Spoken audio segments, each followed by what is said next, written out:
Welcome back to the Metabolic Revolution podcast. I'm your host, Dr. Steve Presciutti, and if you're here, you came to the right place. You're ready to challenge everything you've been told about health, energy, and what your body actually needs to thrive. This is episode 4, and let me tell you, this one's going to ruffle some feathers. Today, we're talking about sugar. Yes, sugar, the supposed villain of modern health. But here's the thing. Sugar isn't your enemy. It's actually your body's preferred fuel source, and I'm going to show you exactly why.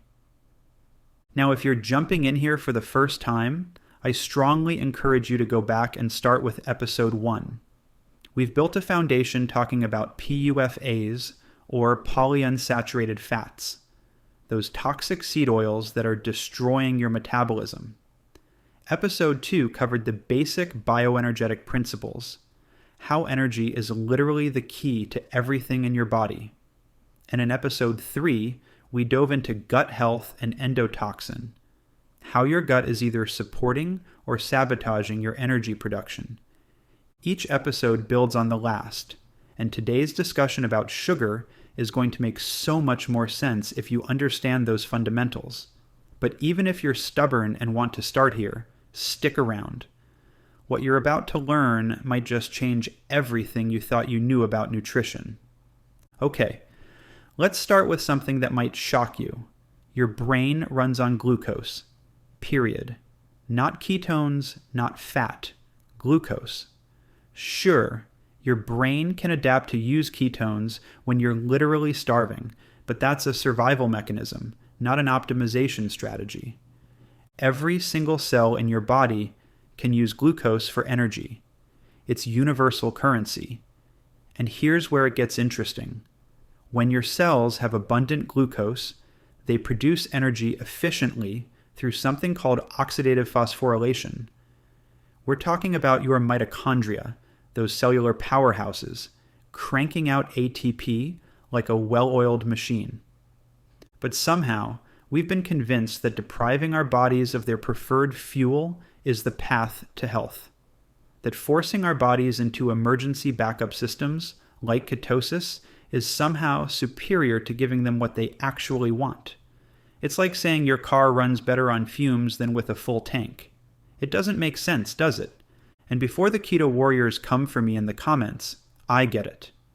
I used to believe it too. The research seemed compelling. The weight loss stories were everywhere.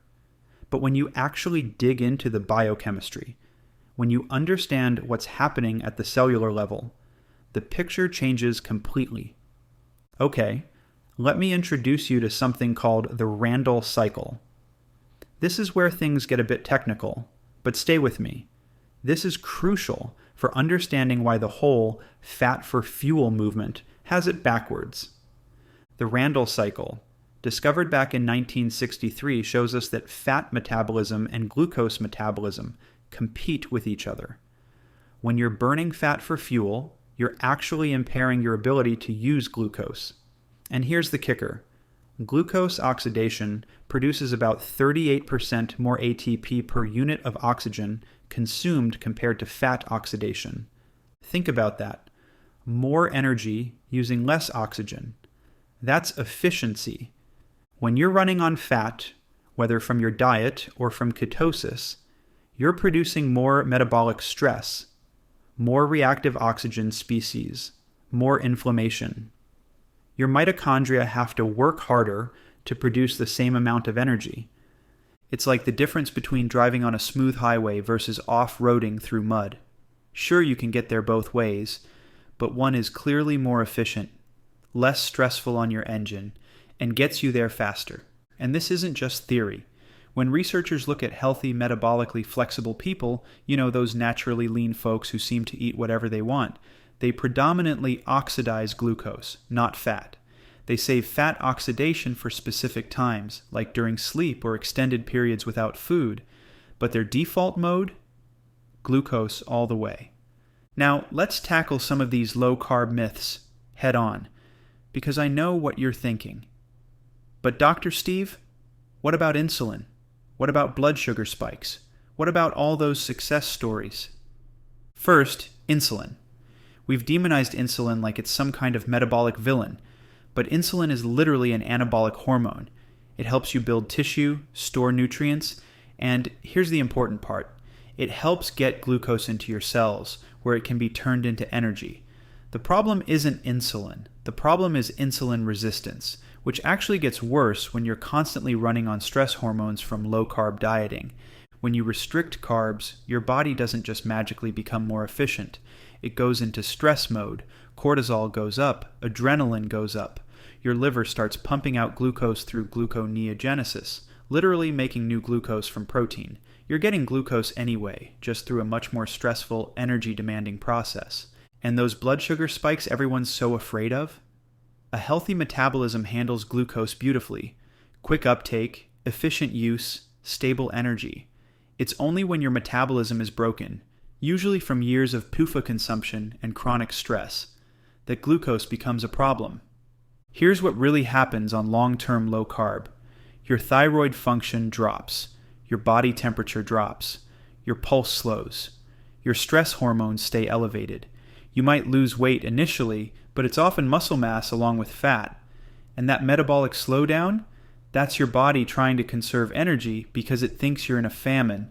I see this in my practice all the time. People come to me after months or years of keto, and they're exhausted. Their hands and feet are cold. They can't sleep. Their digestion is shot. They've traded short-term weight loss for long-term metabolic damage. Let's zoom in on your mitochondria for a moment, because this is where the magic happens. These tiny organelles are producing ATP, adenosine triphosphate, the energy currency of your cells. Every thought you think, every beat of your heart, every breath you take, it all runs on ATP. When glucose enters your mitochondria, it goes through glycolysis, then the citric acid cycle, then the electron transport chain.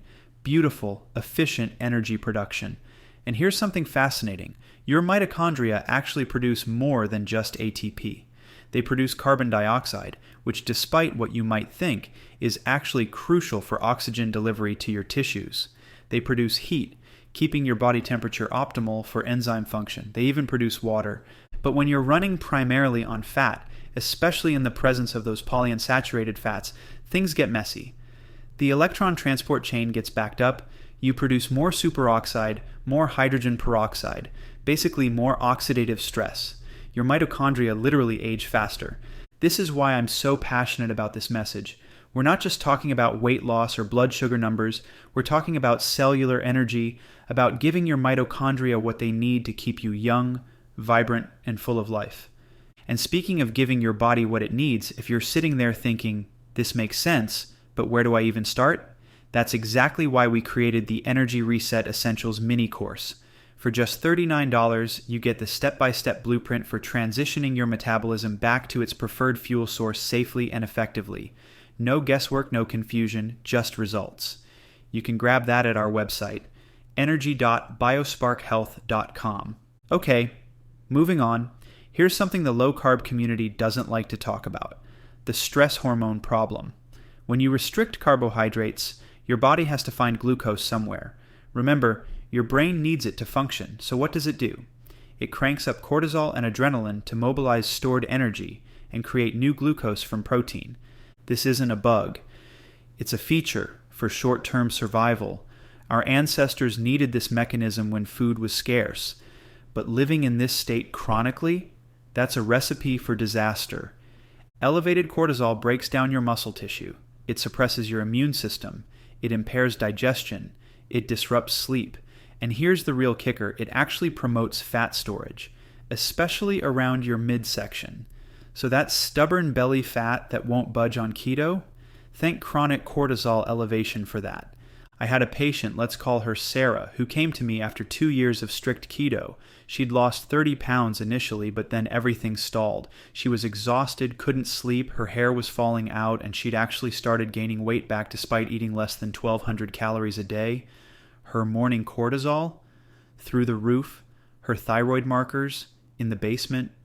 We transitioned her back to including carbohydrates, fruits, honey, root vegetables, and within weeks, her energy returned.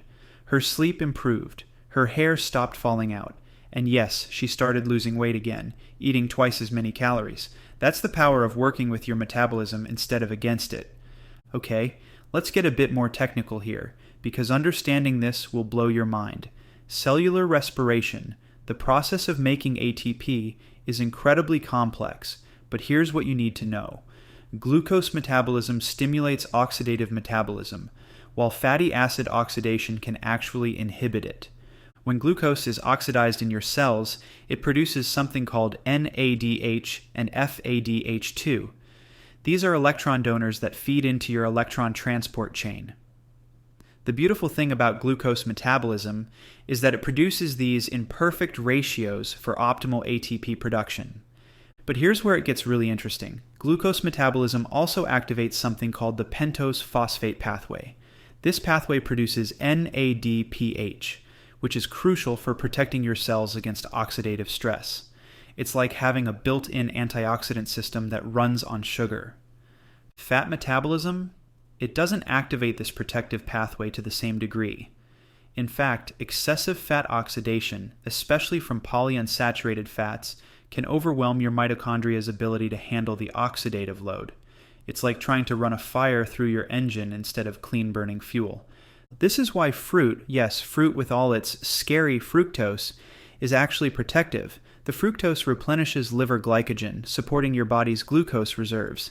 The vitamins, minerals, and polyphenols support cellular respiration.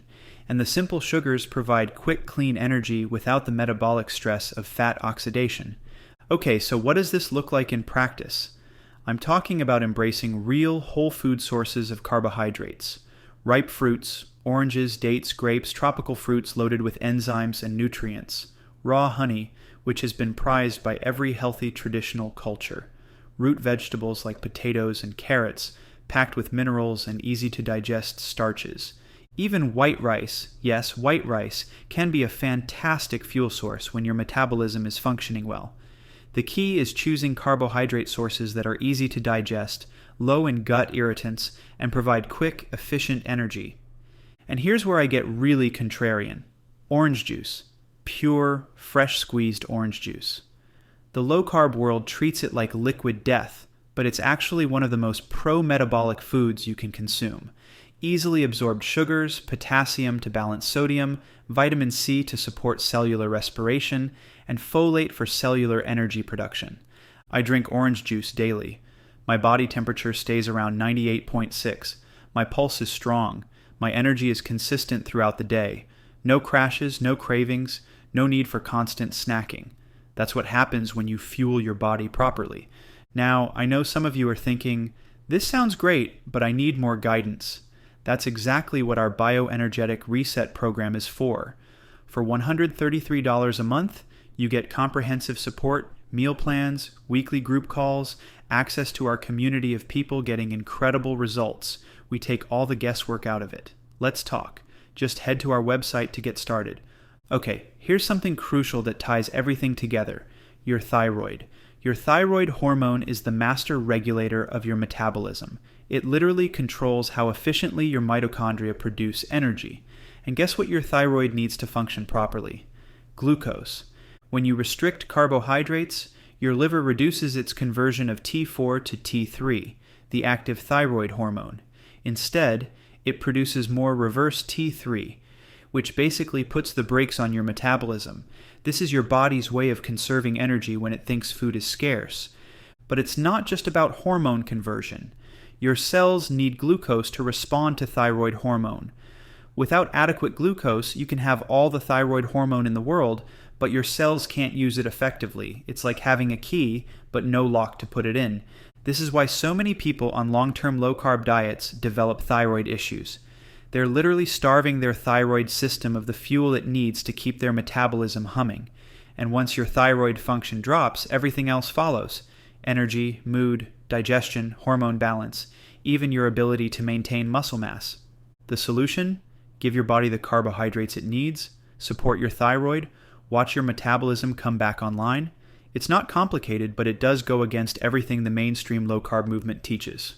Okay, so how do you actually implement this in your day-to-day? Start slowly if you've been low-carb for a while. Your body needs time to upregulate the enzymes needed for glucose metabolism. Begin with easy-to-digest carbs like fresh fruit and honey. Monitor your temperature and pulse. They should gradually increase as your metabolism improves. Pair your carbohydrates with adequate protein. This helps with blood sugar stability and provides the amino acids needed for cellular repair. But don't overdo the protein either. Excess protein just gets converted to glucose anyway through that stressful gluconeogenesis process. And here's a big one. Ditch the poof-uhs. I cannot stress this enough. As long as you're consuming seed oils, your cells will struggle to metabolize glucose efficiently. Stick to saturated fats like coconut oil, butter, and tallow. These fats actually support glucose metabolism rather than interfere with it. Pay attention to your body's signals. Warm hands and feet, good energy throughout the day, restful sleep, normal body temperature. These are all signs that your metabolism is working properly. Cold extremities, afternoon crashes, insomnia, low body temperature, these are your body's way of telling you it needs more fuel. Look, I know this challenges everything you've been told about nutrition. The low-carb movement has some compelling arguments, and many people do see initial benefits. But we need to look beyond the short term and understand what's really happening at the cellular level. Your body is beautifully designed to run on glucose. Your brain prefers it. Your muscles perform better with it. Your thyroid needs it. Your mitochondria produce energy most efficiently with it. Fighting against this basic biology is like swimming upstream, exhausting and ultimately counterproductive. The path forward is simple. Embrace your body's preferred fuel source. Support your cellular energy production. Give your mitochondria what they need to keep you vibrant and alive. This isn't about going back to the standard American diet. It's about understanding true metabolic health. If you're ready to take this journey but want personalized guidance, our one-on-one coaching is the fast track to getting your metabolism optimized. We look at your specific situation, your health history, your goals, and create a customized plan that works for your unique biology. This is for people who are serious about transformation and want the highest level of support. Remember, you came to the right place. Our team has helped thousands of people reclaim their metabolic health by going against the grain, by questioning conventional wisdom, and by always coming back to the fundamentals of cellular energy. Thank you for joining me for episode 4 of the Metabolic Revolution podcast. Next week, we're diving into the truth about cholesterol, another sacred cow that needs to be examined through the lens of bioenergetic health.